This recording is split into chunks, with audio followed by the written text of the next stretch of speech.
السلام عليكم ورحمة الله وبركاته.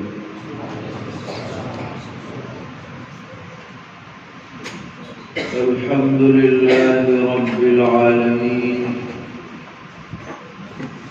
أشهد أن لا إله إلا الله وحده لا شريك له، وأشهد أن سيدنا ومولانا محمدا عبده ورسوله،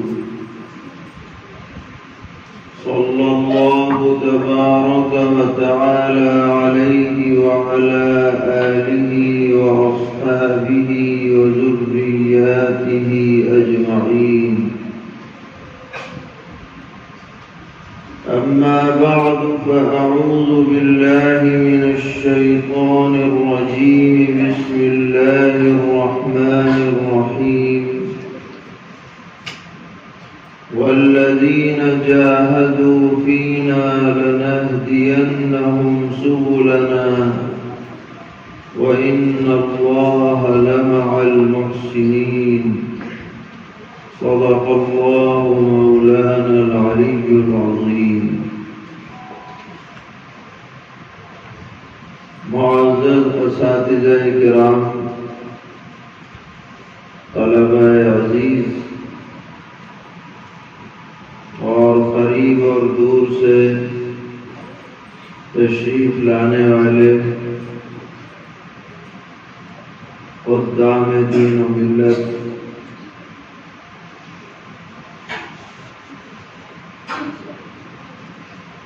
سب سے پہلے سبھی ذمہ داران مدرسہ کا اور بالخصوص مخدوم گرامی استاد الاساتذہ حضرت مولانا محمد معروف صاحب دامت برکاتہم کا دل کی گہرائیوں سے شکریہ ادا کرتے ہیں کہ آپ حضرات نے استحقاق کے بغیر عزت افزائی اور انتہائی اکرام کا معاملہ فرمایا۔ یہ دراصل آپ کا حسن ظن ہے۔ اللہ تعالیٰ اس حسن ظن کو حقیقت میں مبدل فرمائے اور ہم سب کو آخرت میں المتحابون فی اللہ میں شامل فرمائیں اور دنیا اور آخرت میں عزت و عافیت کی زندگی نصیب فرمائیں۔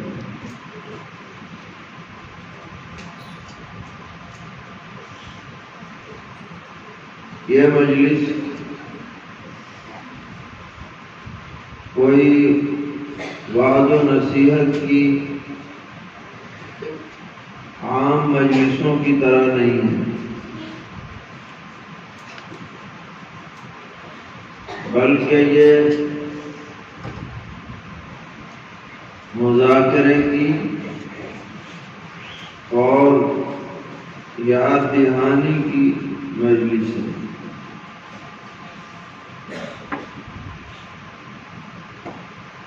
بہت سی باتیں آدمی کے علم میں ہوتی ہیں لیکن بر وقت مستحضر نہیں ہوتی، اس لیے ان کا مذاکرہ کرنے کی ضرورت پیش آتی ہے تاکہ وہ بات جو ذہن میں ہے وہ دوبارہ سامنے آ جائے اور اس کی روشنی میں ہم اپنی زندگی کا سفر آگے بڑھانے کی کوشش کریں۔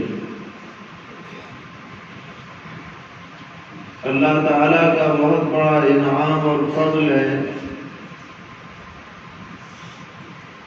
کہ یہاں جتنے بھی حضرات تشریف فرما ہیں وہ سب ایک ہی قافلے کے افراد ہیں،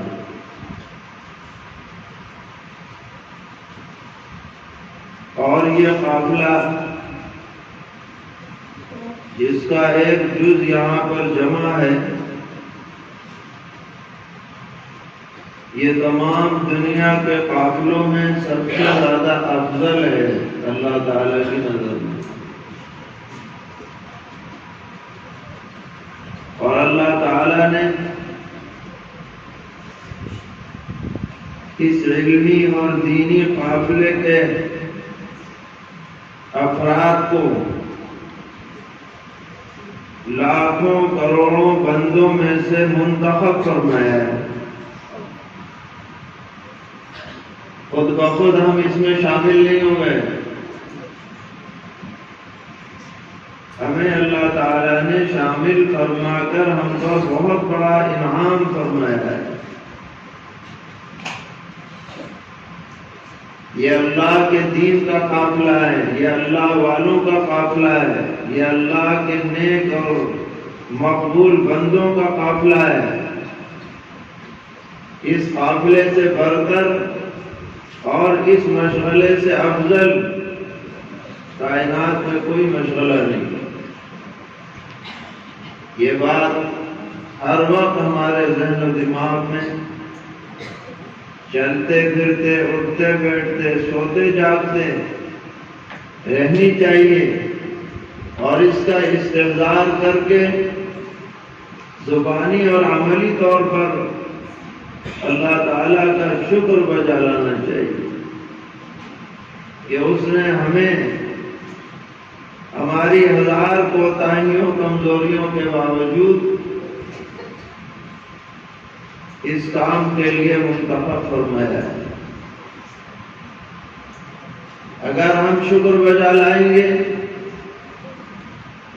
تو اللہ تعالیٰ کا وعدہ ہے کہ ہمیں مزید عطا فرمائیں گے۔ لئن شکرتم لنزیدنکم، لام تاکید بانون تاکید ثقیلہ کے ساتھ وعدہ ہے۔ اگر اللہ تعالیٰ ویسے ہی وعدہ فرما لے تو ان اللہ لا یخلف المیعاد، اللہ کا تو کوئی وعدہ خلاف نہیں ہو سکتا، مگر یہاں وعدہ ہے تاکید در تاکید کے ساتھ، بہت بڑھا کر کے دوں گا، انلمیٹ دوں گا، بے حساب دوں گا، ناقابل تصور عطا کروں گا۔ تم شکر گزار بندے بن جاؤ، بس پھر دیکھو کہ ہم تمہیں کیسے نوازتے ہیں۔ یہ شکر زبانی بھی ہونا چاہیے، اللہ تعالیٰ کی حمد و ثنا جس قدر بھی آدمی کرے، الحمدللہ کے معنی کے استحضار کے ساتھ قرآن پاک میں جو آیات حمد سے شروع ہوتی ہیں، تسبیح سے شروع ہوتی ہیں، یا جن آیات میں اللہ تعالیٰ کی قدرتیں بیان ہوئی ہیں، ان کا خاص طور پر ورد رکھا جائے، اور جو ان کے مضامین ہیں ان میں غور کیا جائے، تو ایک شکل تو شکر کی ہے، اور دوسری یہ ہے کہ اپنے اعضاء و جوارح کو اللہ تعالیٰ کی اطاعت میں لگایا جائے۔ یہ عملی شکر ہے کہ اس نے ہمیں اتنی نعمتوں سے نوازا ہے، تو اب ہمارا فرض بنتا ہے کہ جو فرائض ہیں انہیں بجا لائیں اور جو منہیات ہیں ان سے ہم بچیں، یہ عملی شکر ہے۔ تو اللہ تعالیٰ کا بہت بڑا انعام ہے کہ اس نے ہمیں اس مبارک مشغلے میں لگایا، اور یہ ہمیشہ دعا کرنی چاہیے کہ اللہ تعالیٰ دم آخری سانس تک اسی میں لگے رہنے کی توفیق عطا فرمائے۔ اللہ تعالیٰ کے عظیم انعامات ہمارے اوپر صبح و شام اور دن اور رات جو ہو رہے ہیں ان کو ہمیشہ یاد رکھا جائے۔ خاص طور پر اس نے ہمارے دل دماغ کو اپنے علم دین کے لیے منتخب فرمایا۔ یہ ایمان کے بعد سب سے بڑی دولت ہے، ورنہ یہ دماغ تو اور لوگوں کے پاس بھی ہے اور اس میں نہ جانے کیا کیا بھرا جاتا ہے اور فیڈ ہوتا ہے، لیکن اس نے ہمارے دماغوں کو منتخب فرما لیا علم دین کے لیے۔ اس پر ہمیشہ اللہ تعالیٰ کا شکر بجا لیں اور یہ کوشش کریں کہ جو امانت اللہ تعالیٰ نے عطا کی ہے یہ دنیا والوں کے لیے نفع بخش بن جائے، کیونکہ محض علم کوئی چیز نہیں ہے جب تک کہ وہ علم نافع نہ ہو۔ ام المومنین سیدتنا حضرت ام سلمہ رضی اللہ تعالی عنہ فرماتی ہیں کہ نبی اکرم صلی اللہ تعالی علیہ وسلم اکثر فجر کی نماز کے بعد یہ دعا فرمایا کرتے تھے،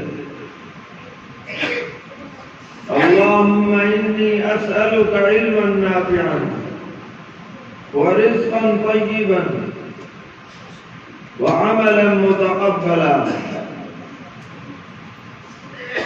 کہ اے اللہ میں آپ سے سوال کرتا ہوں ایسے علم کا جو نفع بخش ہو۔ کون سا علم نفع بخش ہوگا؟ اس کے دو مطلب ہیں۔ پہلا مطلب تو یہ ہے کہ آدمی اس علم کے مطابق خود عمل کرے تو یہ علم نفع بخش ہوگا۔ جانکاری تو ہو جائے اور خود آدمی عمل نہ کرے تو کیا فائدہ ایسی جانکاری کا؟ مثال کے طور پر آدمی نے حدیث پڑھ لی کہ جب مسجد میں داخل ہونا ہے تو دایاں پیر پہلے اندر رکھنا ہے۔ اب آدمی نے حدیث تو پڑھ لی لیکن جب مسجد میں جا رہا ہے تو اس کا اہتمام نہیں کر رہا تو کیا فائدہ وہ بھی پڑھنے؟ تم میں اور نہ پڑھنے والوں میں کیا فرق رہا؟ جب پڑھ لی حدیث تو پر موقع اس کے اوپر عمل بھی ہونا چاہیے۔ حدیث پڑھ لی کہ جب کھانا شروع کرو تو بسم اللہ پڑھو، دائیں ہاتھ سے کھاؤ، پلیٹ میں بیچ میں سے لقمہ نہ لو، سامنے سے لو۔ اب اگر ہم نے اس کے مطابق کھانا کھایا اور جو ہدایات دی گئی ان پر عمل کیا تو حدیث پڑھنے کا فائدہ ہوگا، ورنہ تو خالی ترجمہ کرنے سے تو کام نہیں چلنے والا ہے۔ تو علم کے نافع ہونے کا پہلا مطلب یہ ہے کہ ہم خود اس پہ عمل کریں، اس کے خلاف نہ کریں۔ اور دوسرا مطلب اس کا یہ ہے کہ جو ہم نے پڑھ لیا اب وہ ہم تک محدود نہ رہے، اب وہ علم لازم نہ رہے، علم متعدی ہو جائے، دوسروں تک پہنچے۔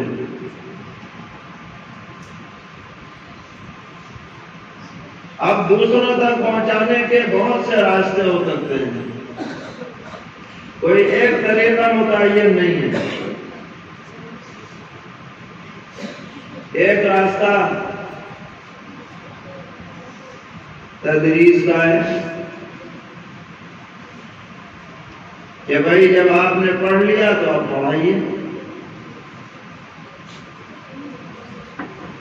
آپ نے نومید پڑھ لی اب آپ دوسروں کو پڑھائیے، میزان پڑھ لی دوسروں کو پڑھائیے، ترجمہ پڑھ لیا آگے پڑھائیے، حدیث پڑھ لی اپنے تک محدود مت رکھیے۔ یہ تدریس دوسروں تک پہنچانے کا ذریعہ تو ہے ہی، اس سے زیادہ اپنے علم کے اندر پختگی کا ذریعہ بھی ہے۔ اگر آدمی پڑھ لے اور مدرسے میں 100 میں 100 نمبر لے آئے امتحان میں اور اچھی اسے بصیرت حاصل ہو جائے، لیکن اگر وہ پڑھنے کے بعد پڑھانے میں نہ لگے تو 99% لوگوں کا حال یہ ہے کہ ان کی صلاحیت ختم ہو جاتی ہے رفتہ رفتہ۔ اس علم کی بقا کے لیے تعلیم و تعلم ضروری ہے۔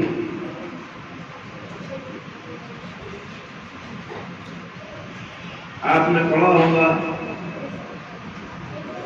کہ شیخ الاسلام حضرت مولانا سید حسین احمد مدنی نور اللہ مرقدہ جب دیوبند تشریف لائے پڑھنے کے لیے تو ان کی عمر کل 10 سال تھی، چھوٹے بچے تھے۔ تو حضرت شیخ الہند رحمۃ اللہ علیہ کے گھر میں آتے جاتے تھے اور حضرت شیخ الہند کی انتہائی شفقت اور محبت آپ کو نصیب نہیں، بالآخر دورہ حدیث شریف آپ نے حضرت شیخ الہند سے پڑھا۔ جب آپ دورے سے فارغ ہوئے تو آپ کے والد ماجد سید حبیب اللہ صاحب رحمۃ اللہ علیہ جو ٹانڈا کے رہنے والے تھے فیض آباد کے، ان کے ذہن میں یہ داعیہ پیدا ہوا کہ بھائی اب ہندوستان رہنے کی جگہ نہیں ہے، چلو سب گھر بار بچوں کو لے کے مدینہ منورہ جانا ہے۔ سب اپنی زمین جائیداد جو زائد تھی سب بیچ دی اور یہ ہوا کہ بھائی سب چلیں گے۔ حضرت شیخ الاسلام رحمۃ اللہ علیہ نے لکھا ہے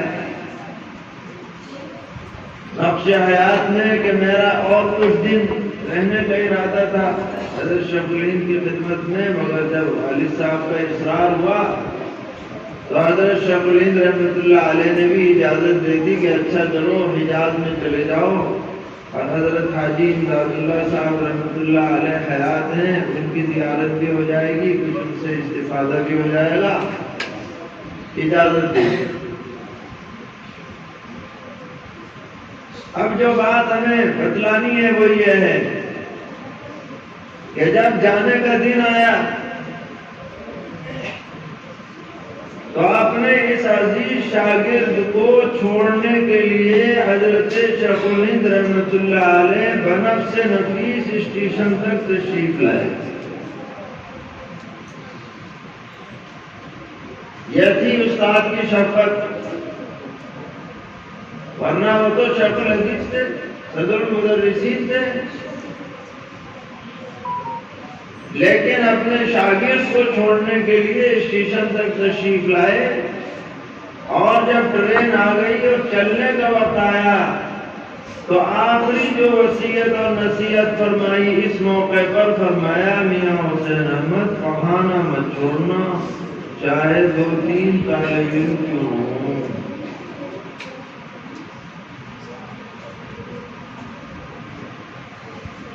چنانچہ حضرت شیخ الاسلام رحمۃ اللہ علیہ نے اپنے عظیم استاد کی یہ عظیم نصیحت گرہ سے باندھ لی، اور مدینہ منورہ جانے کے بعد مسجد نبوی میں درس کا سلسلہ جاری فرمایا، اور جب تک وہاں رہے مسلسل اسی مشغلے میں لگے، تقریباً 16 سال کا عرصہ ہے مدینہ منورہ کے قیام کا۔ اور وہاں پڑھائی اس طرح نہیں ہوتی تھی جیسے ہم لوگ پڑھاتے ہیں۔ حضرت فرماتے ہیں کہ میں کتاب کا متن تک یاد کر کے بغیر سامنے کتاب رکھے ہوئے صبح کو پڑھاتا تھا، دیگر اساتذہ شروحات سامنے رکھ کر پڑھاتے تھے، اور میں رات کو یاد کر کے حفظ پڑھاتا تھا۔ پورے ہفتے میں صرف منگل کی رات میں سونا نصیب ہوتا تھا۔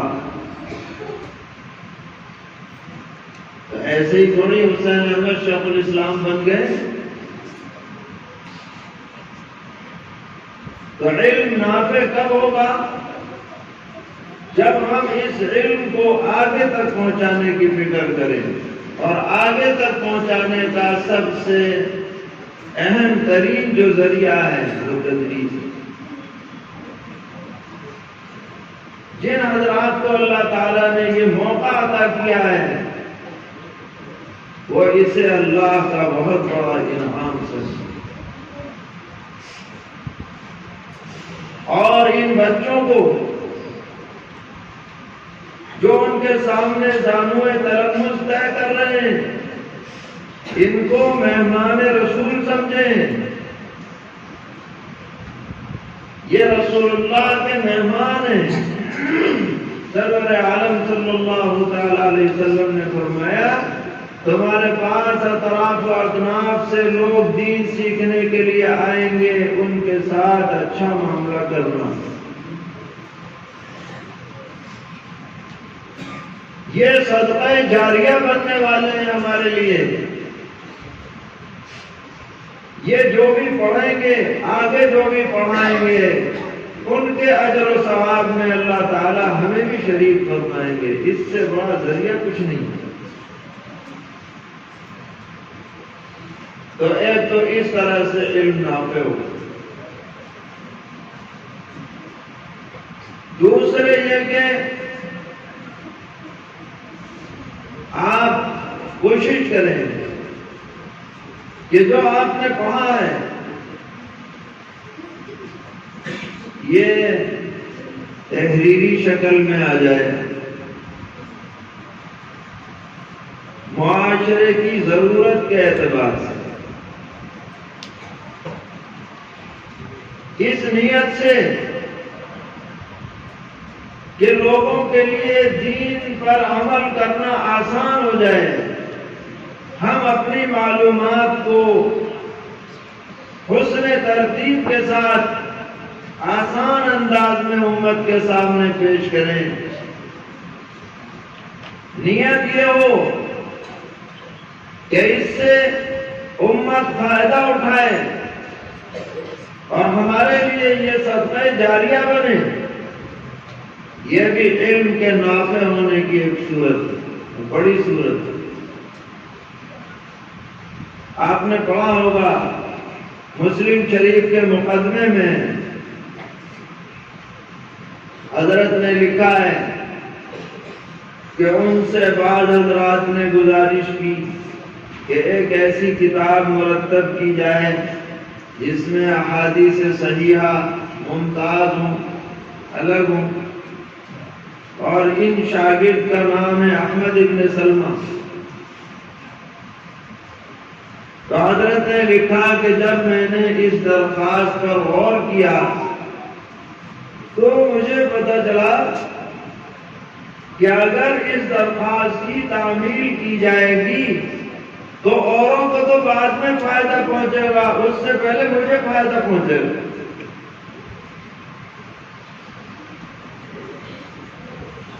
علمی فائدہ بھی پہنچے گا اور بھائی اجر و ثواب تو ہے ہی تھے۔ آدمی کی عمر کتنی ہے؟ نبی اکرم علیہ السلام نے فرمایا کہ میری امت کی عمر جو ہے اس کی اوسط مقدار 60 سے 70 سال ہے۔ اب اس میں آدمی کتنے اعمال کر سکتا ہے؟ آخرت کی انلمٹ عمر کے مقابلے میں تو بہت کم ہے،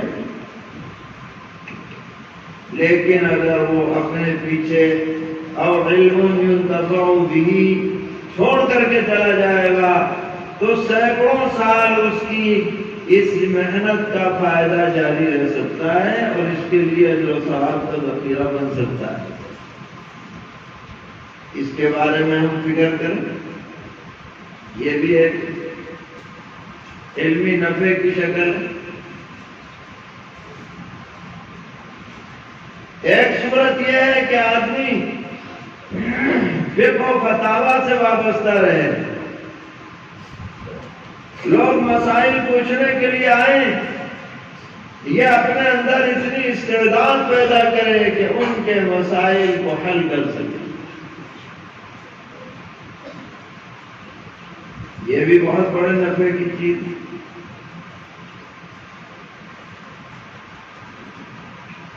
جب آدمی کا مسئلہ حل ہو جاتا ہے اس کا دل ٹھنڈا ہو جاتا ہے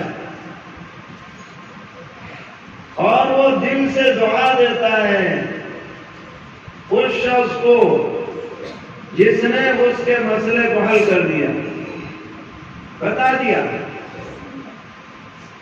دین پر عمل کرنے میں شک اور کنفیوژن کی کیفیت ختم ہو جاتی ہے، بات واضح ہو جاتی ہے، جائز ہے یا ناجائز ہے۔ یہ بھی بہت بڑی چیز ہے۔ ہم اپنے اندر اتنی استعداد پیدا کریں کہ ہم لوگوں کے مسائل کو حل کر سکیں۔ ہم کہا کرتے ہیں کہ آپ بڑے سے بڑے عالم بن جائیے، لیکن جب آپ اپنے گاؤں میں جائیں گے تو آپ سے کوئی نحو صرف کی بات نہیں پوچھے گا کہ بھئی فائل پہ پیش کیوں آتا ہے، مفعول پہ زبر کیوں آتا ہے۔ چودھری صاحب یہ نہیں پوچھیں گے، وہ تو بقرعید کے موقع پہ بکرا لے کے آئے گے کہ جی مولوی صاحب بتاؤ اس کی قربانی صحیح ہے کہ نہیں، اس کی آنکھ میں سفیدی ہے، بتاؤ کیا کرو، اس کے سین کا خول اتر گیا ہے، بتاؤ اس کی قربانی صحیح ہے، اس کی دانت نہیں ہے، اس کی عمر تو پوری ہو گئی مگر دھوتا ہوا نہیں ہے، بتاؤ اس کی قربانی صحیح ہے کہ نہیں۔ اگر آپ نے صحیح جواب دے دیا ہاں بھائی یہ ہے مولوی، اور نہیں جواب دیا تو چاہے آپ کتنے بڑے ٹاپر کیوں نہ ہو کہ کیا پڑ گیا ہے، بکرا تو بتایا نہیں گیا۔ اس لیے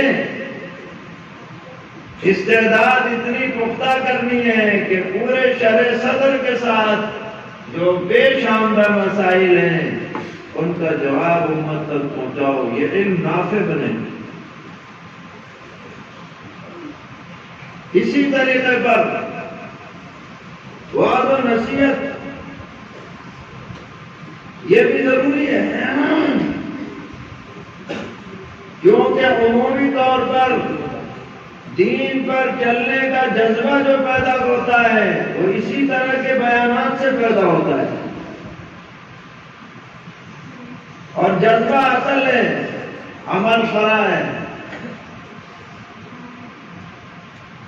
جو آپ نے پڑھا ہے وہ آپ دوسروں کو اچھے انداز میں پہنچائیں تاکہ اس کے اندر دین کے اوپر چلنے کا داعیہ پیدا ہو اور صحیح بات پہنچائیں۔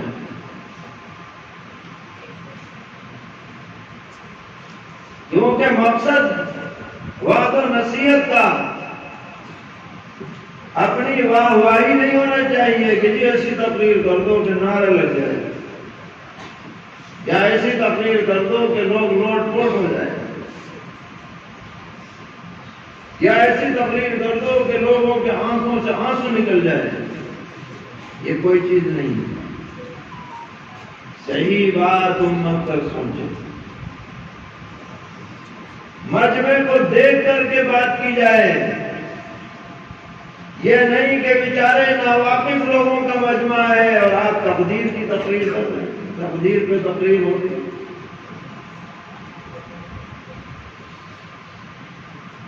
کہ قرآن پاک کی کتنی قرأتیں اس پہ تقریر چل رہی ہے جناب، کہ قرآن پاک جو ہے 7 حروف میں نازل ہوا اور اس میں اتنے اقوال ہیں، فلاں کی رائے یہ ہے، فلاں کی رائے یہ ہے، یہ گاؤں لوگوں کے سامنے آپ بیان کر رہے ہیں، انہیں سمجھ رہے ہیں ہم بڑے علامہ ہیں، انہیں کچھ پتہ ہی نہیں چل رہا کیا ہو رہا ہے۔ تو یہ طریقہ نہیں ہے۔ موٹی موٹی باتیں جو دین کی بنیادیں ہیں، جو بنیادی عقائد ہیں، جو بنیادی اعمال ہیں، وہ امت تک پہنچائے جائیں، یہ نفع کی چیز ہے۔ ہاں علماء کا مجمع ہے، سمجھداروں کا مجمع ہے، وہاں آپ کوئی تحقیقی بات کہتے ہیں لگا سنی تو لیکن محض اپنی قوت بیان کو بتلانے کے لیے بات کی جائے، یہ نافع کسی کے لیے بھی نہیں ہوتی، نہ اپنے لیے نہ دوسروں کے لیے۔ تو آپ نے یہ دعا مانگی، اللہم انی اسألک علما نافعا، اے اللہ میں آپ سے علم نافع مانگتا ہوں، اور علم نافع وہ ہوگا جس کا آدمی خود بھی عمل کرے اور اس علم کو دوسروں تک پہنچانے کی فکر کرے۔ اور پھر فرمایا ورزقا طیبا، اے اللہ میں آپ سے پاکیزہ حلال روزی مانگتا ہوں، دنیا میں رہنا ہے تو روزی بھی چاہیے، بغیر کھائے پیے آدمی زندہ کیسے رہے گا؟ آدمی کی ضروریات ہیں، حاجات ہیں، اپنی بھی ہیں، گھر والوں کی بھی ہیں، اعزا اقربا کی بھی ہیں، ان کے لیے روزی تلاش کرنا کوئی معیوب بات نہیں۔ اس کے لیے آدمی اگر کوئی تجارت بھی کر لے تب بھی کوئی معیوب نہیں، ہاں طیب ہونی چاہیے، یہ طے ہے، حرام نہیں، مشتبہ نہیں، ذلت والی نہیں، مانگ کام کر کے نہیں، حلال روزی اللہ تعالیٰ عطا کرے، مانگا بھی جائے اس کے لیے تدبیر بھی کی جائے، جو بھی ہو، تھوڑی ہو کوئی بات نہیں، مگر طیب ہونی چاہیے۔ اور پھر آپ نے سوال کیا وَعَمَلًا مُتَقَبَّلًا، اے اللہ میں آپ سے چاہتا ہوں ایسا عمل جو آپ کے دربار میں قبول ہو۔ شریعت میں زیادہ عمل ہونا مطلوب نہیں ہے، مقبول عمل ہونا مطلوب، چاہے وہ تھوڑا ہو مگر مقبول ہونا چاہیے۔ اور مقبول ہونے کے لیے 2 شرطیں ہیں۔ پہلی شرط یہ ہے کہ وہ سنت کے مطابق ہو۔ اگر آپ سنت کے خلاف کوئی عمل کریں گے تو نیت کتنی اچھی کیوں نہ ہو، وہ عمل رد ہے، وہ عمل کیا ہو جائے گا، لپیٹ کے پھینک دیا جائے گا۔ اس کی مثال ایسی ہے جیسے کوئی آدمی یہ سوچنے لگے کہ بھائی گورنمنٹ آف انڈیا کو بڑی پریشانی ہوتی ہے، بڑی محنت کرنی پڑتی ہے نوٹ چھپوانے میں، چلو ہم ہی چھاپ دیں تو ان کا بوجھ ذرا ہلکا ہو جائے، اور بڑا اچھا چھاپتے ہیں آپ، اسپیشل کمپیوٹرائز مشین سے بالکل ویسے ہی چھاپ دیں۔ بتائیے چھپ سکتا ہے کہ نہیں؟ آج تک اور آسان ہو گیا۔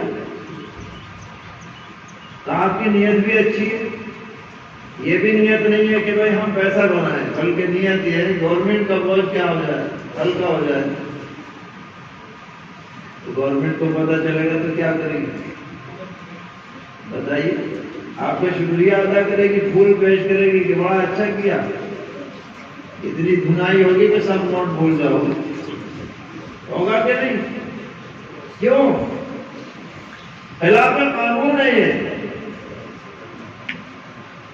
ایسے ہی جتنے خلاف سنت اعمال ہیں جو دین کے نام پر کیے جا رہے ہیں، یہ نقلی نوٹ ہیں، سب جرم ہے، جس کو ہم بدعت کہتے ہیں، یہ نقلی نوٹ ہے،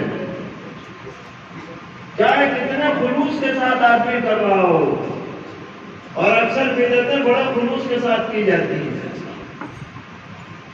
مگر وہ اللہ تعالیٰ کی نظر میں مردود ہیں۔ من احدث فی امرنا ھذا ما لیس منہ فہو رد۔ تو عمل مقبول ہونے کے لیے پہلی بات یہ ہے کہ وہ سنت شریعت کے مطابق ہو،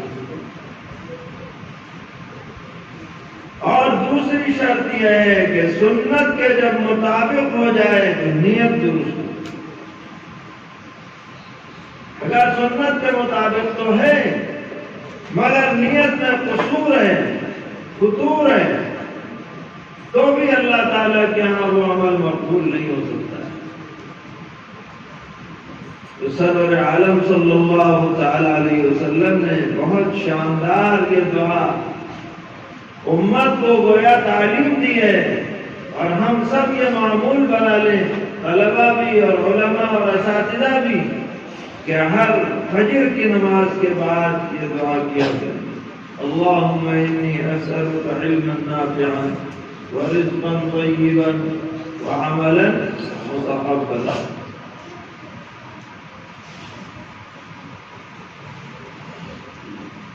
ابھی آپ کے سامنے ایک آیت پڑھی گئی، عالی صاحب نے بھی پڑھی تھی، والذین جاہدوا فینا لنہدینہم سبلنا، کہ وہ لوگ جو ہمارے راستے میں قربانیاں پیش کرتے ہیں، والذین جاہدوا فینا یعنی فی سبیلنا یا فی دیننا،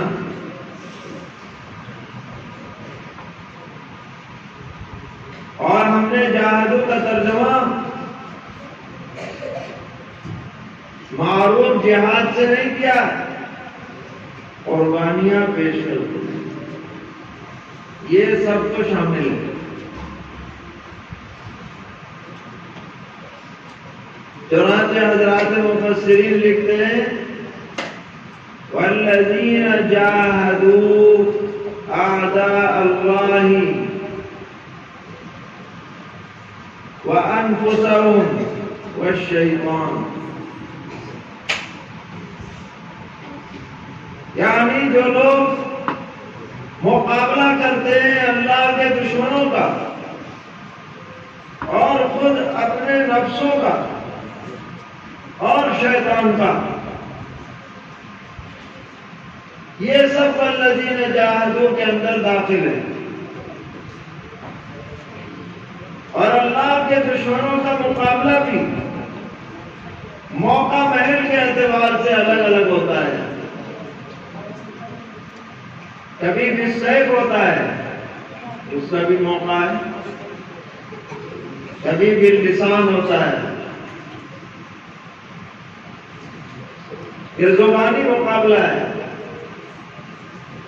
دشمنان دین نے دین پر اعتراضات جاری کر رکھے ہیں، ہم اپنے علم کے اعتبار سے اس کا جواب دیں۔ جس پلیٹ فارم سے وہ پروپیگنڈا کر رہے ہیں، ہم اسی پلیٹ فارم کو جواب کے لیے استعمال کریں۔ یہ بھی والذین جاہدوا اعداء اللہ میں شامل ہے۔ ایسے بھی کچھ لوگ ہونے چاہیے۔ اسی طرح اپنے نفس سے مقابلہ ہے، کیونکہ ان اعداء عدوک ما بین جنبیک، یہ نفس آدمی کو اچھوں کو تباہ کر دیتا ہے، صلاحیتوں کو ضائع کر دیتا ہے، راستے سے بھٹکا دیتا ہے۔ اس سے مقابلہ کریں۔ شیطان اپنی سی کوششیں کر رہا ہے، اس سے بچے۔ تو جو اس طرح قربانی دے کر زندگی گزارتے ہیں، ان سے اللہ تعالیٰ کا وعدہ ہے لَنَهْدِيَنَّهُمْ سُبُلَنَا، تو ہم ضرور بضرور ان کو راستہ دکھلا دیں گے اپنے راستوں کا، الموصل الی الجنہ، ایسے راستے جو جنت تک پہنچانے والے ہیں، یعنی بالآخر وہ جنت میں چلے جائیں جو اس قربانی کے راستے پر چلے۔ اور فرمایا وَإِنَّ اللَّهَ لَمَعَ الْمُحْسِنِينَ، یہ ہم سب کے لیے ہے، اور بڑا پیارا جملہ ہے وَإِنَّ اللَّهَ لَمَعَ الْمُحْسِنِينَ، کیونکہ جو جنگ لڑی جاتی ہے وہ حوصلے سے لڑی جاتی ہے۔ ہتھیار تو بعد کی چیز ہے، حوصلہ پہلے ہے، اور حوصلہ جب ہوتا ہے فوج کو پیچھے سے بیک مضبوط ہو تو حوصلہ ہوتا ہے، اور اگر بیک مضبوط نہ ہو تو میاں کتنے ہی ہتھیاروں لڑ جائیں گے ہاتھ، جی پٹ گئے تو کیا ہو۔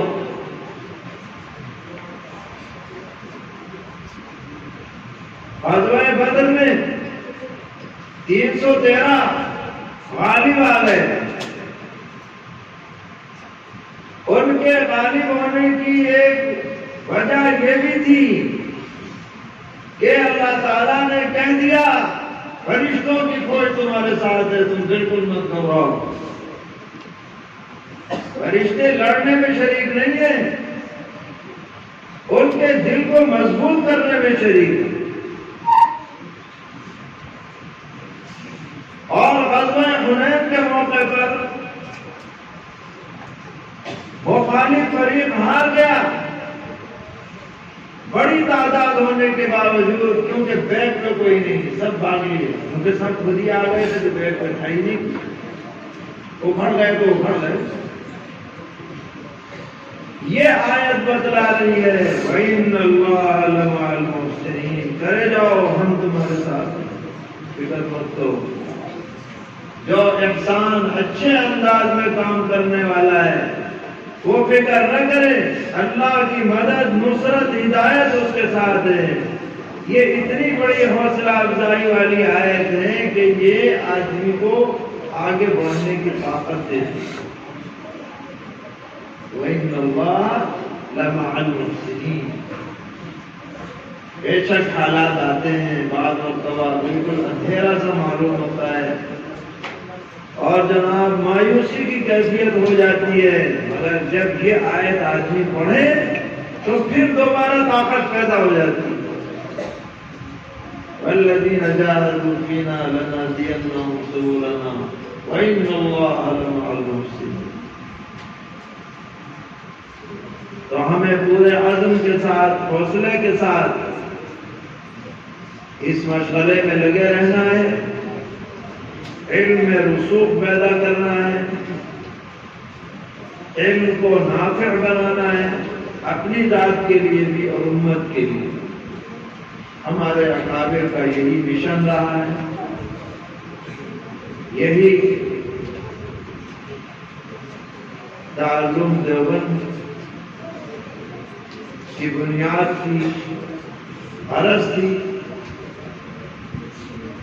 کہ امت میں دین زندہ رہے، نسلوں میں دین زندہ رہے، ہر طرح کے شرور اور فتن کا مقابلہ بے جگری کے ساتھ کیا جاتا رہے. اسی راستے پر ہمیں بھی چلنا ہے اور یہ عزم کرنا ہے کہ اسی پر جئیں گے، اسی پر مریں گے انشاءاللہ. اللہ تعالی ہماری کوتاہیوں کو معاف فرمائے اور ہمیں اپنی نعمتوں سے جن سے نواز رکھا ہے ان سے تادم آخر فائدہ اٹھاتے رہنے کی توفیق بخشے. وصلی اللہ تعالی علی خیر خلقہ محمد وآلہ وصحبہ اجمعین برحمتک یا ارحم الراحمین. دعا تو آپ ہی کریں گے، ہم لوگ آمین کہنے والے ہیں.